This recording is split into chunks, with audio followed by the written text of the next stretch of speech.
Good afternoon. Updated information regarding a Wall Street Journal report coming out today. Epstein's private calendar reveals prominent names, including CIA Chief Goldman's top lawyer. And this doesn't mean that these were clients of Epstein. They just mean that they had visited the disgraced pedophile after his conviction. This is after, so they knew what he was found guilty of and still met with him.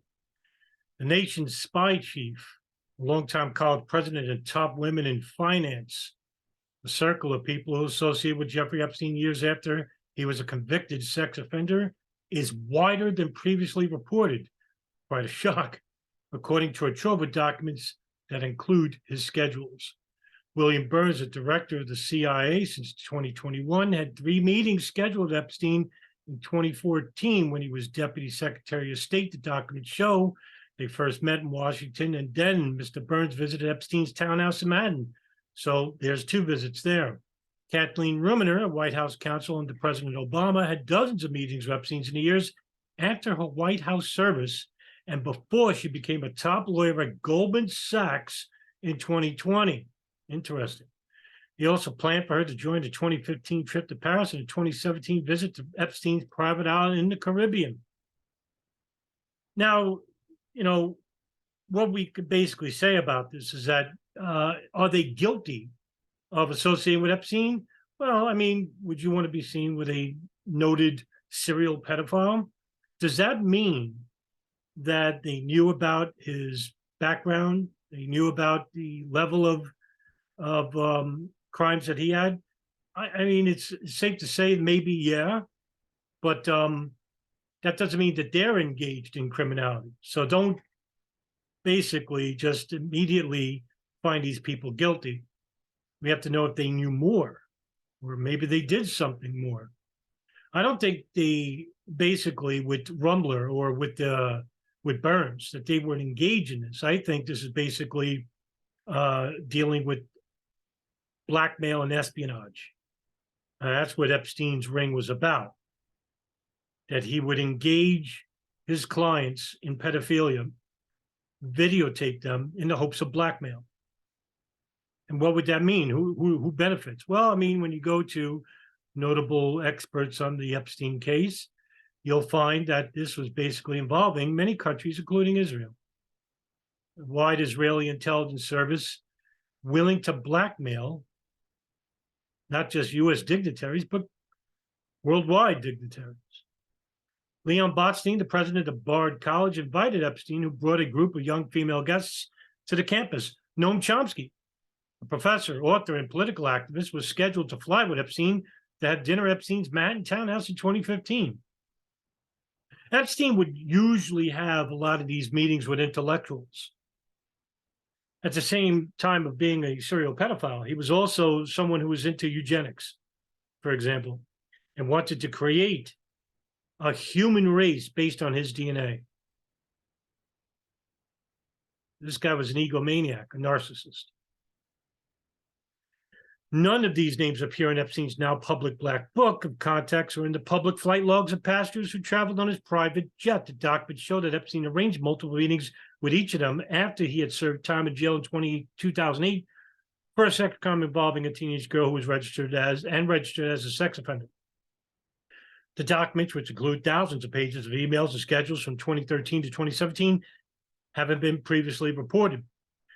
The documents don't reveal the purpose of most of the meetings. The Wall Street Journal couldn't verify whether every scheduled meeting took place. So, it's safe to say that we don't have enough information to implicate Chomsky, Rummels, or Burns in any illegal or illicit activity. It's more important to be careful with information than irresponsible with it. I know there's going to be people running right to the internet. Oh, look, there's a connection. In a race to get clicks. That's irresponsible journalism. Every single body who makes a video, whether it's from geopolitics, politics, local news, has a duty and a right to inform the public responsibly. We are saturated with disinformation with the advent of the internet. We need more responsible journalists. It's the only way anyone's going to take us seriously. Most of those people told the Journal they visited Epstein for reasons related to his wealth and connections. Several said they thought he had served his time and had rehabilitated himself. Mr. Botzing said he was trying to get Epstein to donate to his school. Mr. Chomsky said he and Epstein discussed political and academic topics. Mr. Burns met with Epstein about a decade ago as he was preparing to leave government service, said CIA spokesman Tammy Cupperson Thorpe. The director did not know anything about him. That's a tough call. He may not, right? But that's pushing the ticket. Other than he was introduced as an expert in the financial services sector and offered general advice on transition to the private sector. They had no relationship. You're not going to meet as a former director just about anybody without doing any background checks. He had to know that this guy was involved with something. I mean, he's an Israeli operative. I mean, you got to have that glimmer of like doubt, say, you know what, he may not know, right? But I think that's a very low percentage.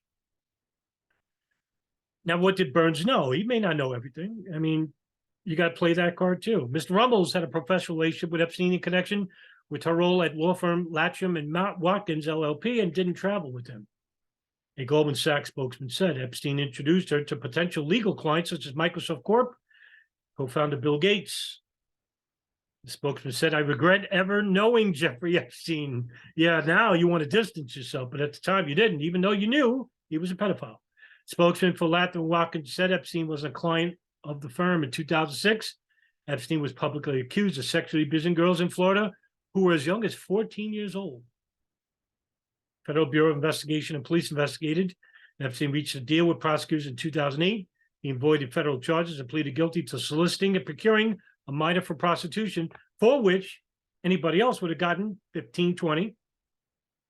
But because Epstein has contacts, and we're not talking about just regular contacts with law enforcement, this guy has contacts with world governments. Okay? Including some of the most powerful and influential intelligence services. And when you combine the two, you're basically untouchable. He registered as a sex offender and served about 13 months in a work release program. 13 months in a work release program. Epstein's case generated waves of media coverage at the time, with publications in the U.S. and abroad reporting on accusations from underage girls and young women. In 2006, several politicians returned donations from Epstein. Some associates moved to distance themselves from him. His biggest known client, retail billionaire Leslie Wexner. And boy, is there a lot of connections with that guy. I did the best I could regarding Epstein information in older videos. Just look at my YouTube channel and type it in. Later, said he cut ties in 2007. His bank, JP Morgan and Chase and Company, later said he closed his accounts in 2013, though some bankers continued to meet him for years after. 2015, Virginia Giuffre, who was interviewed by Reed Coverdale and the Jackman brothers, publicly accused of Epstein of sexually abusing and trafficking a girl while she was a teen and forcing her to have sex with influential people, including Prince Andrew. Prince Andrew has denied the allegation. Last year settled a sex abuse lawsuit with Giuffre. You don't settle a lawsuit of this magnitude, this public magnitude, because you want to save face. There are some people that do that. But in this case, it would damage his reputation, sully it, if he settles. Now, we don't know what was settled because it was settled behind the public, closed doors in court. Despite the negative press, Epstein's days were filled with from morning to night with meetings with prominent people. The documents show there were dinners at New York restaurants, meeting at luxury hotels, and gatherings in the prominent law firms. Many appointments were held at Epstein's townhouse in Manhattan. Look, I can understand if some people want to meet with him regarding finance or with connections to people in finance. But at this point, when you're meeting with former prime ministers like Ehud Barak, or with prominent lawyers like Alan Dershowitz, meetings with Leslie Wexner, meetings with Prince Andrew, connections with the Mossad or the Saudi Mahabeth, for which Epstein had a passport to Saudi Arabia, his possessions that were found in the Manhattan townhouse. And of course, I mean, at this point, I'm speaking to the choir here for anybody who knows me, all the videotapes that were collected by his lawyer before the FBI raided the homes in Manhattan and Florida. And of course, that was the St. Virgin Islands, the one creepy looking mansion, right? So his lawyers collected all the videotapes. He claims that the FBI got them all, but did they? Videotapes of what, right? Videotapes probably, and I have to say probably because we don't know, but of people engaging in underage sex, high-profile people that were being blackmailed, because that's what the Epstein case is all about. It's not just one big pedophile ring that used, fashion shows and business executives and global leaders. This was about espionage. Hey, I got you on tape. It would be a shame if the FBI got it or local authorities. Instead of giving it to them, why don't you, work with me? This was a high-profile Israeli intelligence black operation. And as you could see, many high-profile names are involved. Prosecutors alleged in 2019 that the townhouse is where Epstein sexually abused female victims for years, many underage, and that he paid for some of them to recruit their friends to engage in sexual activity. After the Miami Herald reported that dozens of women said they were abused, prosecutors charged Epstein in 2019 with a sex trafficking conspiracy. He died that year in the New York jail while awaiting trial. What the city's medical examiner said was a suicide. We have to accept it, right? We don't have evidence of him being murdered, even though I think he was murdered. But that doesn't mean anything. I think, I believe means absolutely nothing.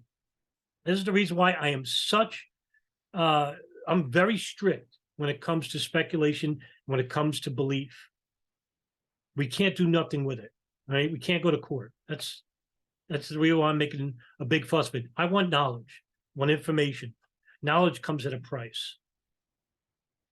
For those out there that are seeking knowledge, you sacrifice your ignorance, your innocence. Because come with knowledge, you have to act on it. And if you don't act on it, it's like watching a crime happen before you and you do nothing to stop it. So we're all trying to obtain knowledge so that we can defeat immorality and evil by using a moral and justified legal system. Now, of course, that's another argument, right? The justice system. It works sometimes, but it doesn't work a lot of the other times as well. And in this case, would it have worked with Epstein? Well, what if he started talking to save himself? That's why they had to kill him, if we're to believe he was murdered. But right now, we don't have any evidence to suggest he was murdered. Yes, all of a sudden, the cameras conveniently didn't work at Manhattan Correctional Facility where Epstein was held. He was supposed to be checked on by every 30 minutes by guards, because he was a suspect for suicide. So be careful when you read into things. It's hard because you get pressured by family, friends, associates to pick a side. Are you with justice or not? Are you with the facts or not? Look, when it comes to evidence and when it comes to belief, we have a lot of divisive factors at play. When it comes to knowledge, you're a man unto yourself. Sometimes you'll be alone. But you could sleep at night knowing that you provided the public or you went and acted on that information. and nothing comes from it, you can rest easy at night, knowing that you tried doing something right, right? Mr. Burns, a career diplomat and former ambassador to Russia, had meetings with Epstein in 2014 when Mr. Burns was Deputy Secretary of State. A lunch was planned that August at the law firm of Steptoe and Johnson in Washington. Epstein scheduled 2 evening appointments that September with Mr. Burns at his townhouse, the document show. After one of the scheduled meetings, Epstein planned for his driver to take Mr. Burns to the airport. Mr. Burns recalled being introduced in Washington by a mutual friend and meeting Epstein once briefly in New York, said Mrs. Thorpe. The director does not recall any further contact, including receiving a ride to the airport. Now, if this article didn't come out, these documents were not known to anybody, would Mr. Burns have admitted this much of contact with Epstein? No, because nobody's reporting on it, and he's not saying anything. So can we say that the director does not recall? What does that mean? Does not recall. Either you know or you don't, especially with a high-profile individual like Epstein is. You remember. The director does not recall any further contact. So you know what this means to me personally? That there were meetings, but he doesn't want to say as much because there's no evidence to suggest right now that he had for future meetings, which means to believe that there is other documentation out there that might implicate Burns with meeting with Epstein. But that's all it will show, unless there's specifics involved. The following month, 2014, Mr. Burns stepped down from his role at the State Department to serve as president of the Carnegie Endowment for International Peace, a think tank. International peace. He ran the Carnegie Endowment until he was nominated in early 2021 by President Biden to serve as CIA director. The document showed Epstein appeared to know some of his guests well. He asked for avocado sushi rolls to be on hand when meeting with Miss Rummler, according to the documents. He visited apartments she was considered buying. In October 2014, Epstein knew her travel plans and told an assistant to look into her flight, see if there's a first-class seat. If so, upgrade her. It was Kathleen Rummler. 2014, Epstein called Miss Rummler within weeks of her leaving the Obama White House. Epstein planned a lunch in 2014 at his townhouse, followed by a series of meetings to introduce her to a wider circle of his acquaintances, because with Epstein, he didn't care if he met with Democrats or Republicans. He knew everybody from both sides because that's how espionage works. It's not isolated on a certain political paradigm or political affiliation. When you're dealing with obtaining information, you want to obtain as much information as possible because according to the NSA, they wanted to know everything. To know everything. That's the goal of any intelligence service, to obtain as much information about a subject or subjects by any means possible, by any means to get it. In other words, legal or illegal. Ms. Rummler first met Epstein after he called her to ask if she would be interested in representing Mr. Gates in the Bill and Melinda Gates Foundation, the Goldman Sachs spokesman said.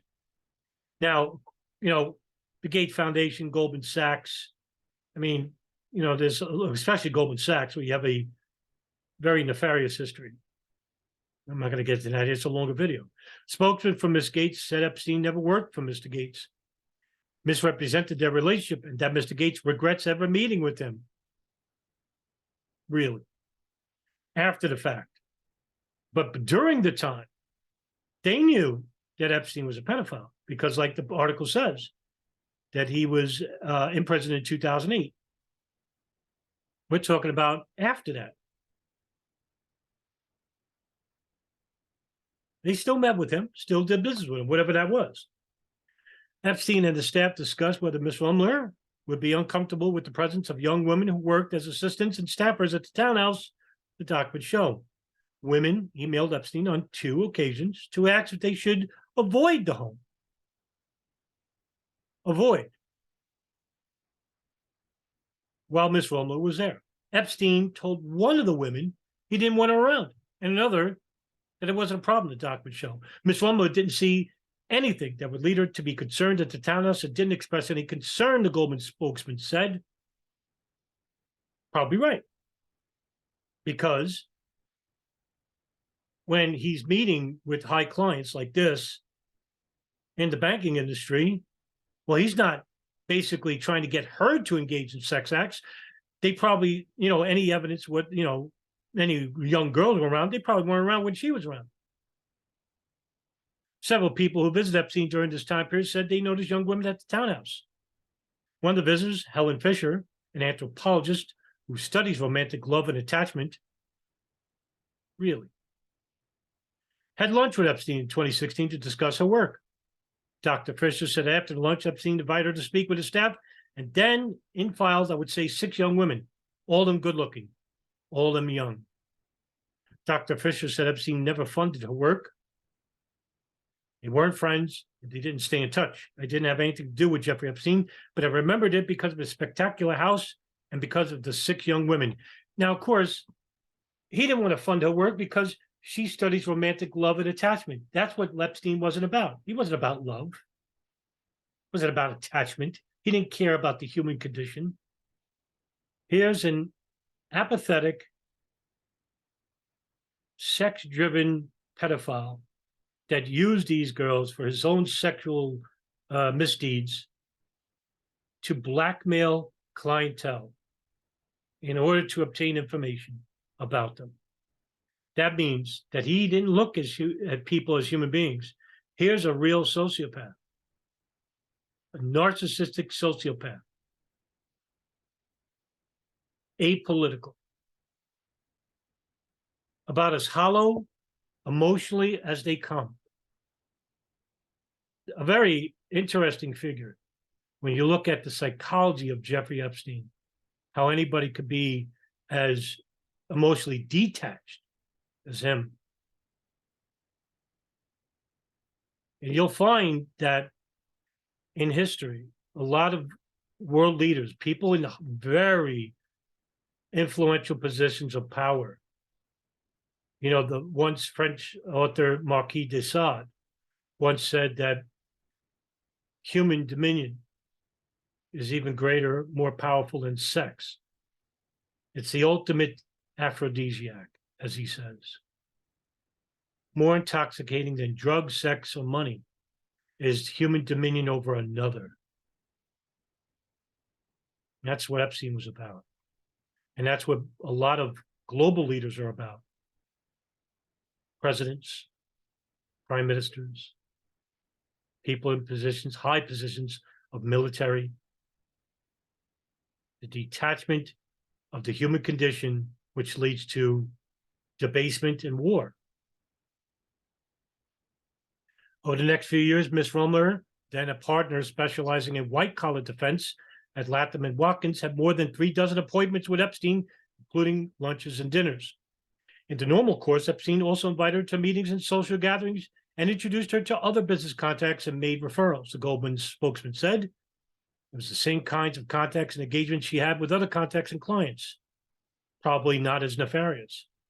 In 2015, she was scheduled to fly with Epstein to Paris. In 2017, he planned to stop in St. Lucia, take her to his island home in the U.S. Virgin Islands for the day, according to the documents. That's the place I couldn't really think of, not the St. Virgin Islands. Well, Virgin Islands, but St. Lucia was the name of it. Ms. Rummler never visited his island, never accepted an invitation or opportunity to fly with Epstein anywhere, the Goldman spokesman said, because she's a woman. We're talking about young women for sex, unless she's a lesbian, and she's not. In addition to her current role as general counsel of Goldman Sachs, Ms. Rummler is co-chair of the Reputational Risk Committee, which monitors business and client decisions for potential damage to the bank's image. Epstein also contacted Ms. Rummler with Ariane de Rothschild. And everybody who sees the name Rothschild automatically think, New World Order, Illuminati, that's simple thinking. That's what happens when you can't think of specifics, whether it's crimes or people, connections. I hate those terms. Those are the Alex Jones terms. Who is now chief executive of the Swiss private bank Edmond de Rothschild Group. The bank hired Ms. Rummler's law firm, Latham & Watkins, after the introduction to help with U.S. regulatory matters, according to the bank and Goldman spokesman. I'm not surprised that the banking industry, at some level, is involved with Epstein. When you're dealing with people who are being blackmailed for money or information, the banking industry has to be involved. Now, I'm not saying that Ms. Rummler is guilty of anything, or Latimer Watkins, or Emmett the Rothschild group. But if we're thinking in terms of speculation, in terms of criminality, right? Well, when it comes to moving money or trying to blackmail somebody in the banking industry, I mean, of course. But like I said, this is not a definitive article. It only talks about the meetings between Epstein and certain people, but there's no crimes involved. Just remember that. Mr. Rothschild, who married into the famous banking family, had more than a dozen meetings with Epstein. He sought her help with staffing and furnishings, as well as discussed business dealings with her, according to the documents. In September 2013, Epstein asked Mr. Rothschild in an email for help finding a new assistant, female, multilingual, organized. I'll ask around, said Ms. Rothschild. She brought nearly $1 million worth of auction items on Epstein's behalf in 2014-15 documents show. Mr. Rothschild was named chairwoman of the bank in January 2015. That October, she and Epstein negotiated a $25 million contract for Epstein's Southern Trust Company to provide risk analysis and the application and use of certain algorithms for the bank, according to a proposal reviewed by the Journal. Now, remember, Epstein was heavily involved with finance, so that's another reason why he's meeting with these banking industries and individuals involved with these firms. Doesn't mean there's any criminalities involved. But on the other hand, if you're speculating, you want to move money around as well, obtained through illegally, you'll have to deal with the banking industry. 2019, after Epstein was arrested, the bank said that Mr. Rothschild never met with Epstein and it had no business links with him. The bank acknowledged to the Journal that its earlier statement wasn't accurate. Oh, really? It said Ms. Rothschild met with Epstein. Why would they lie about that?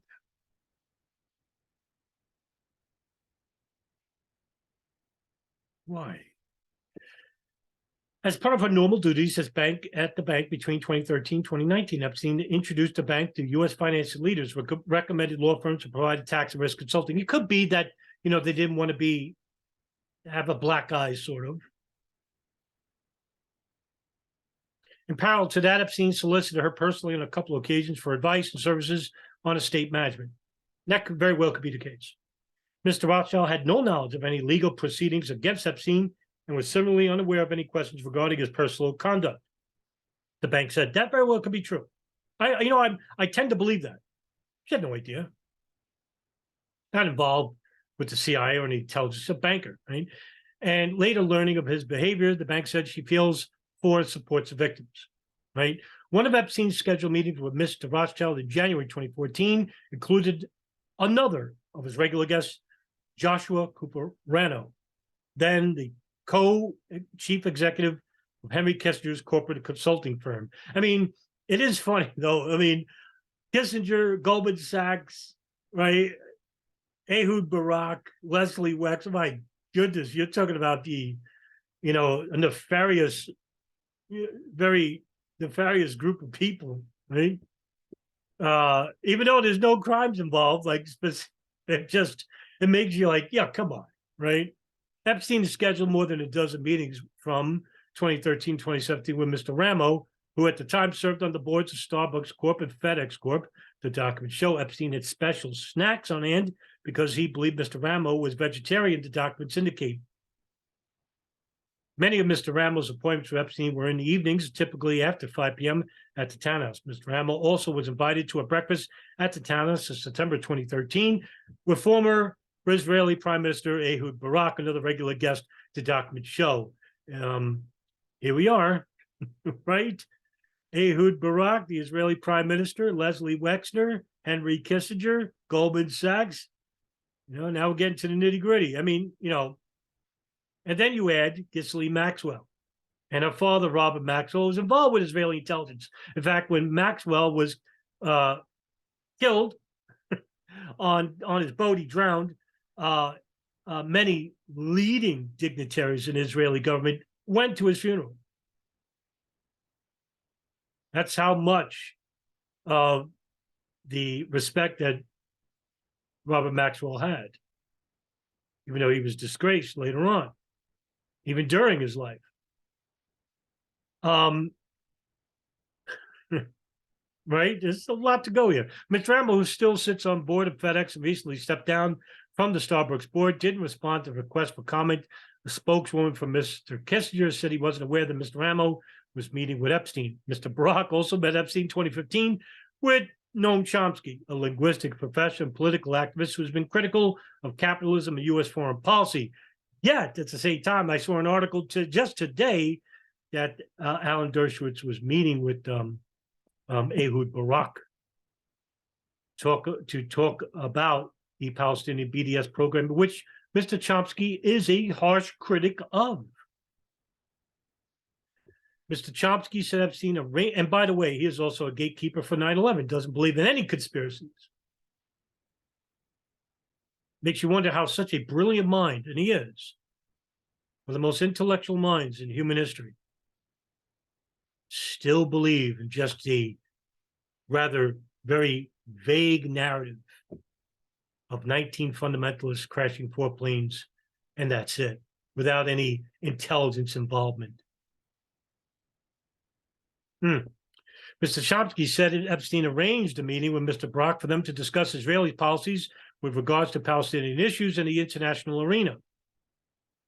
He's been critical of Israeli government time to time. He's more of a critic for U.S. policy. Rightfully so.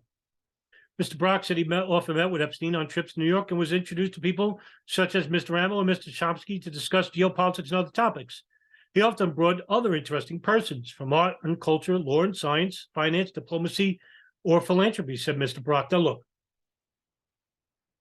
you have an former Israeli prime minister. You have one of the leading academics in history, in Ehud Barak and Noam Chomsky. Do you really want to meet with a guy who's publicly defamed as a pedophile? To meet with interesting people? Fuck no. Right? You want to stay far away because that ruins your reputation. Because automatically people are going to assume, and rightfully so, and they're doing it right now. Oh, he met with him?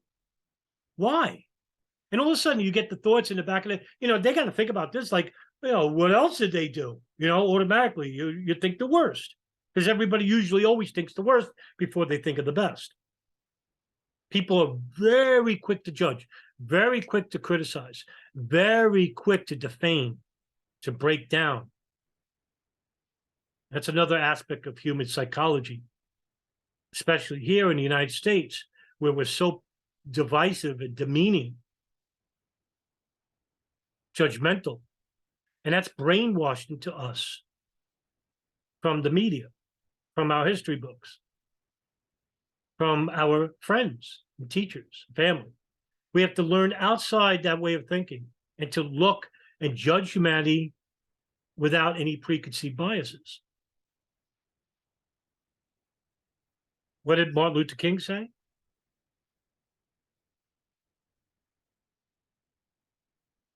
Judge not the content of their character.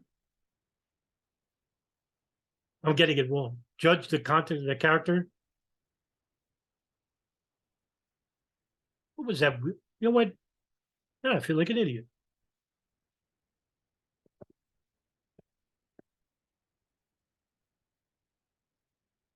We cannot forget that. All right, so wow, how am I going to get this wrong? I feel like a dupe.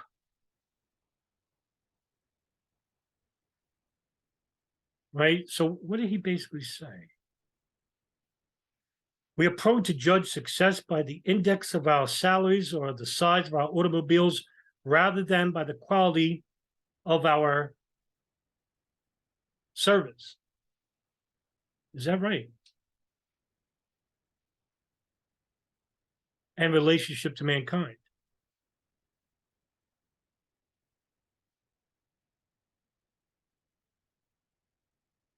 And it's coming from his most famous quote, because now I feel like an idiot, right?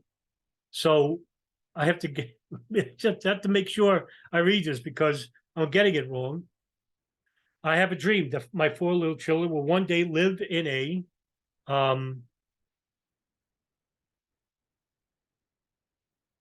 will live in a nation will they not be judged by the color of their skin, but by the content of their character. That's right. Wanted to make sure I got that right because now I feel like a fool. Epstein arranged several meetings in 2015, 2016 with Mr. Chomsky. Now, look, this is 7-8 years after it's been publicly known that he's a pedophile. Okay, 7-8 years afterwards. When asked about his relationship with Mr. Epstein, Mr. Chomsky replied in an email. First response is that it is none of your business or anyone's. Second is that I knew him and we met occasionally. Very defensive. But expected, because now he's probably going to be like, oh, damn it. Probably a lot of his friends, close associates of his, questioning why did he meet with him. And with a public that he really doesn't know, you know, like he's going to be offhanded about it. Understandable. Understandable. In March 2015, Epstein scheduled a gathering of Mr. Chomsky and Harvard University professor Martin Nowak and other academics, according to the documents. Mr. Chomsky said they had several meetings at Mr. Nowak's research institute to discuss neuroscience and other topics. Remember what I said about Epstein and genetics, human genetics. He was interested in populating the earth with his DNA, using the women, young women, underage females, to create a very young and Epstein familiar look. Can you imagine a world full of Epsteins? My God.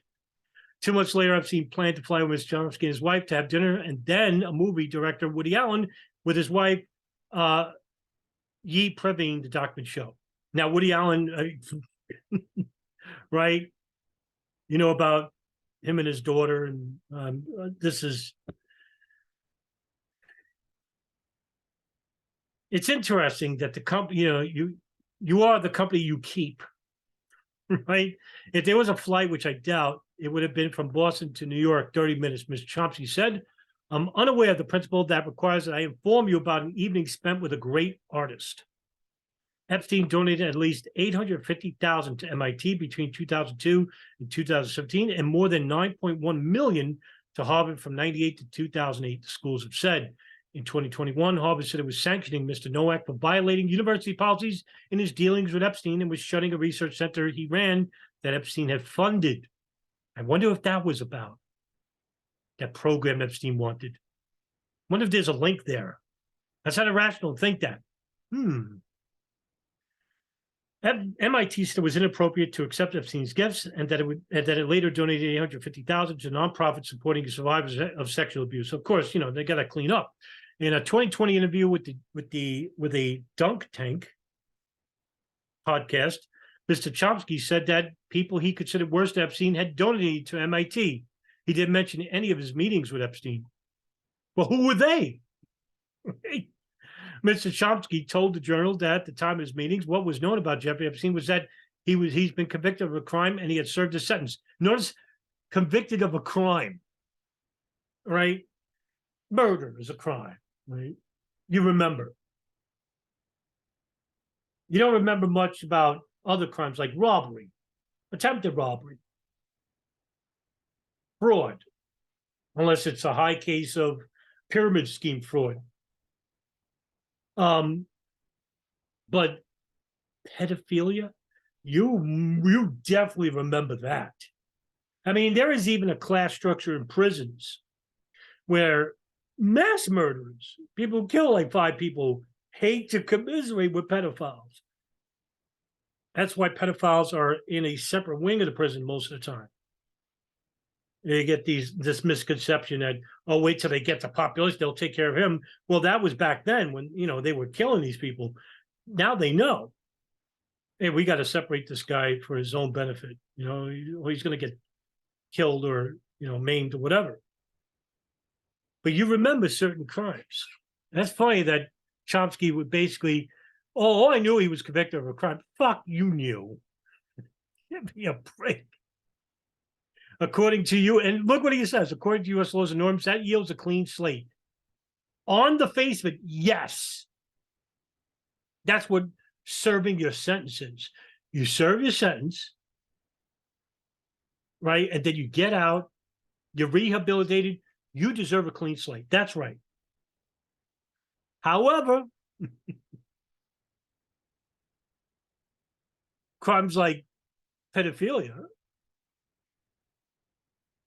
he serves his sentence. He didn't serve his sentence. He got a slap on the wrist. And he certainly wasn't rehabilitated because he went right back to doing it.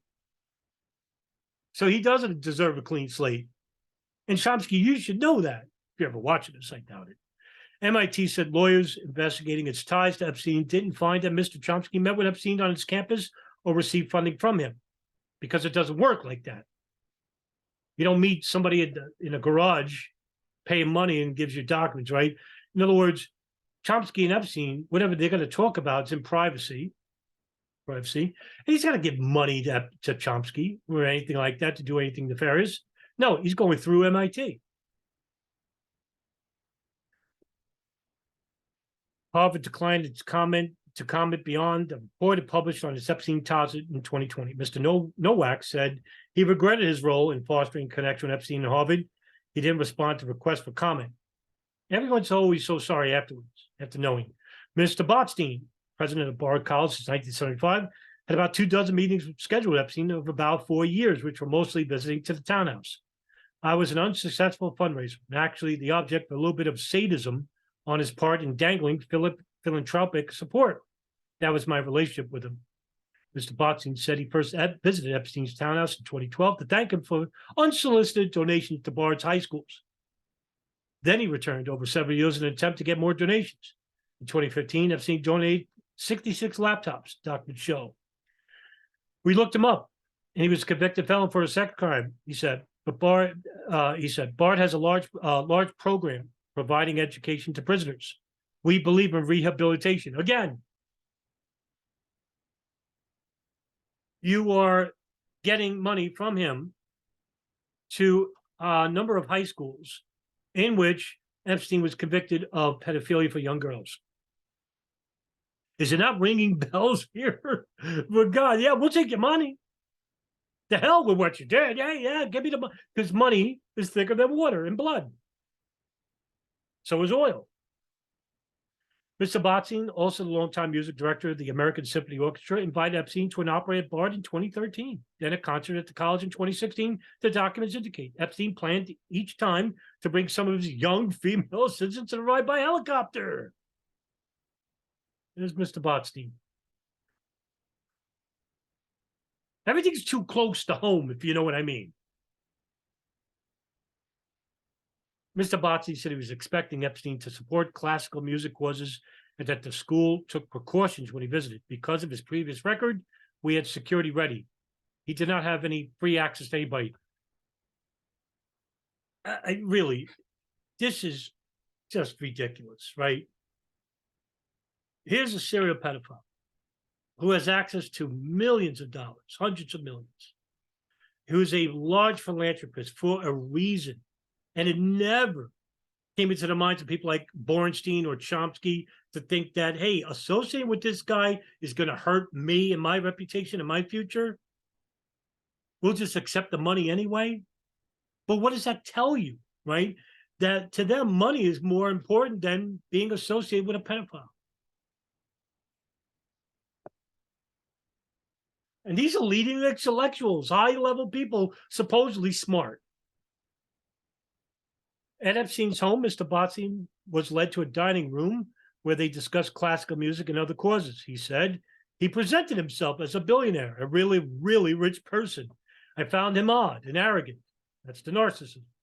And what I finally came to believe, which is why we stopped contact with him, is that he was simply stringing us along. It took you that long, but the reason why you went along that long is because he had money. That's the first thing you mentioned. Remember, he presented himself as a billionaire, a really, really rich person. First thing you noticed about him. Despite all his meetings, Mr. Botzing said Epstein never made another donation to Bard. It was a blessing in disguise that we never got any more money after the fact. After the fact. And it would figure, that's the end of the article, and it would figure that at this point, leading members of the arts and entertainment industry, leading members of global economics, leading members of foreign governments, domestic governments, would meet with a guy with a history of pedophilia involving young girls and with access to hundreds of millions of dollars, even billions, and access to the intelligence services. All this didn't come across the minds of these people. They just said, we just met with him. And then afterwards, oh, we never really met with him. There's more to the case. Now, I'll end the video like this. Mr. Chomsky, Mr. Borenstein, and everybody else that was mentioned in this article is not convicted or linked to any crimes. Nothing with underage girls, nothing.